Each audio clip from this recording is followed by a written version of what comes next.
اعوذ باللہ من الشیطان الرجیم مردود شیطان سے میں اللہ کی پناہ مانگتا ہوں۔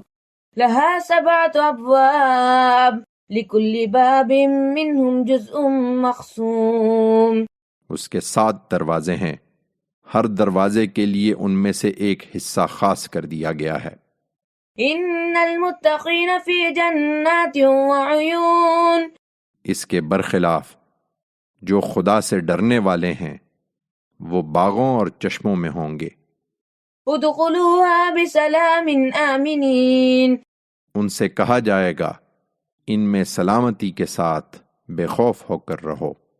ونزعنا ما في صدورهم من غل اخوانا على سرر متقابلین، ان کے سینوں کی کدورتیں جو کچھ رہی ہوں گی ہم نکال دیں گے، وہ آمنے سامنے تختوں پر بھائی بھائی کی طرح بیٹھے ہوں گے۔ لا يمسهم فيها نصب وما هم منها بمخرجین، انہیں وہاں نہ کوئی تکان لاحق ہوگی اور نہ وہ وہاں سے نکالے جائیں گے۔